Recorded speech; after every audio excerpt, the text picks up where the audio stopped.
Assalamualaikum warahmatullahi wabarakatuh. Alhamdulillahirrahmanirrahim wa bihi nasta'in wa ala umuri dunya waddin wa ala alihi wa sahbihi ajmain amma ba'd. Uh, Salam sejahtera bagi kita semua. Syukur alhamdulillahirrahmanirrahim karena pada kesempatan kali ini saya Muammar Kadafi atau Ammar perwakilan dari UIN Wali Songo Semarang akan menyampaikan sebuah opini dalam tugas Diklat Pimnas kedua tahun 2021 mengenai apa hubungan antara Islam dengan Pancasila. Saya akan menyampaikan beberapa opini, kemudian nanti jika ada salah kata atau mungkin sanggahan dari teman-teman yang melihat dari video saya ini bisa dituliskan di kolom komentar. Oke, Islam sendiri merupakan agama yang universal. Islam tidak hanya mengajarkan umat Islam hanya beribadah atau melaksanakan saja ibadah, namun Islam mengajarkan kebajikan kepada setiap manusia, bahkan kepada alam. Perlu diketahui sendiri bahwasanya Islam sudah sejak lama di Indonesia sendiri. Islam merupakan agama mayoritas yang ada di negara kesatuan Republik Indonesia ini. Dahulu kala, Islam merupakan agama yang berskala kecil yang dibawa oleh para pedagang. Namun dengan runtuhnya penjajah kolonial, Islam berkembang menjadi agama yang besar. Karena para pendiri tarekat mereka bersemangat untuk menyebarkan agama Islam ke dalam pelosok-pelosok desa. Kemudian tidak lupa juga dengan para tasawuf. Pancasila hadir sebagai pemersatu bangsa. Perlu diketahui saudara-saudari sekalian, di Indonesia ini banyak yang namanya ras, suku, kepercayaan, dan keagamaan. Pancasila di sini hadir sebagai pemersatu dari ragam dari budaya apa yang ada di Indonesia saat ini. Sehingga Pancasila dapat memberikan rasa aman kepada setiap bermacam apa yang ada di Indonesia saat ini. Undang-Undang Dasar, kemudian Pancasila sama-sama mengeluarkan bahwasanya setiap umat beragama, setiap kepercayaan mendapatkan perlindungan. Namun dalam kutip bahwasanya yang mendapatkan sebuah perlindungan hanyalah kepercayaan dan agama yang tidak bersifat radikal. Seringkali perdebatan hubungan antara Islam dengan Pancasila tidak menemui jalan terang. Ideolog baik dari Islamis maupun dari nasionalis saling mempunyai gagasan tersendiri maupun opini tersendiri. Nah, disinilah teman-teman sebuah opini yang mungkin bisa saya jabarkan yang mungkin unik sekali, mungkin antara Islam dengan Pancasila bisa saya berikan jabarannya. Agama sangat berperan penting dalam berkehidupan berbangsa, karena di tangan agama moral bangsa Indonesia itu akan menjadi lebih baik lagi.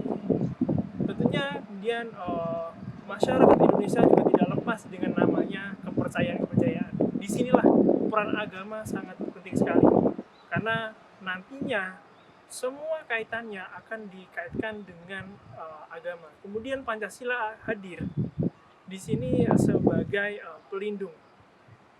Setiap manusia yang mempunyai kepercayaan dan beragama akan dilindungi oleh yang namanya Pancasila. Pancasila hadir sebagai pemberi rasa aman, rasa tentram kepada setiap pemeluk agama.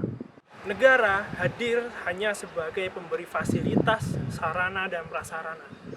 Namun negara tidak akan mencampuri yang namanya syariah, kemudian cara beribadah dari setiap pemeluk agama, maupun tidak akan mencampuri yang namanya cara beribadah di keagamaannya itu tersendiri.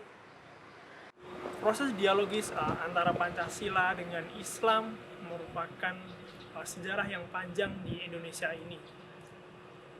Pancasila dengan Islam merupakan dua ideologis yang tidak bisa saling dibenturkan, karena Islam mengajarkan nilai-nilai ketuhanan serta kemanusiaan dan bermasyarakat. Pancasila bukan Islam, namun Pancasila mendapatkan ruh dari Islam. Nilai-nilai Islam sudah masuk ke dalam Pancasila. Hingga saat ini Pancasila menjadi ideologis bangsa Indonesia. Baik saudara-saudari sekalian, mari kita lihat dari sila per sila dari Pancasila itu sendiri. Yang pertama itu ada yang namanya ketuhanan yang Maha Esa. Pra-Islam tidak ada yang ditemukannya pemahaman sifat ketuhanan yang Maha Esa. Kita lihat saja mungkin dari nenek moyang kita ada yang namanya animisme dan dinamisme. Kemudian yang kedua dari agama Hindu dan Buddha, mereka mempercayai adanya dewa ya. Namun kita lihat dari sisi Islam termasuk dalam Quran surah An-Nahl ayat 22 yang bunyi Tuhan kamu adalah Tuhan yang Maha Esa. Kemudian Quran surah An-Nahl ayat 51 juga mengatakan bahwa dan Allah berfirman janganlah kamu menyembah dua Tuhan, hanyalah Dia Tuhan yang Maha Esa. Maka disinilah sudah jelas-jelas tergambar bahwasanya Islam masuk ke dalam sila yang pertama. Kemudian yang sila kedua yaitu kemanusiaan yang adil dan beradab. Sila pertama ini mengilhami dari sila-sila berikutnya ya. Nilai tauhid sangat menghiasi yang namanya dari nilai-nilai Pancasila. Dalam konteks kemanusiaan yang adil dan beradab, maka Islam juga turut memasukkan nilai dari sifat Allah, yaitu sifat beradab. Sifat beradab merupakan lawannya dari sifat zolim. Nah, ini termaktub dalam Quran surah An-Nahl ayat 90 yang artinya sesungguhnya Allah menyuruh kamu untuk berlaku adil dan berlaku kebajikan ya. Kemudian lagi dari sila ketiga yaitu Persatuan Indonesia. Persatuan Indonesia sangat mengandung makna sebuah persatuan bagi mungkin ragam, bahasa, persatuan ya. Pokoknya apa yang di Indonesia itu menjadi bersatu ya. Karena Indonesia mungkin sangat banyak ras, suku, agama, etnis, hingga agama pun di Indonesia mungkin ada beberapa yang diakui undang-undang dasar. Nah ini tergambarkan dalam Quran surah Al-Hujurat ayat 13. Wahai manusia, sungguh kami telah menciptakan kamu dari laki-laki dan perempuan. Kemudian kami jadikan kamu berbangsa-bangsa dan bersuku-suku agar kamu mengenal. Kemudian sila keempat yaitu kerakyatan yang dipimpin oleh hikmah kebijaksanaan dalam permusyawaratan perwakilan. Sila ini dalam Al-Quran tergambarkan dalam Quran surah Al-Imran ayat 199. Dan bermusyawarah dengan mereka dalam urusan itu. Kemudian yang terakhir yaitu sila kelima, sila keadilan sosial bagi seluruh rakyat Indonesia. Keadilan sosial terkait dengan pemerataan kesejahteraan bagi seluruh rakyat yang Indonesia dan Islam pernah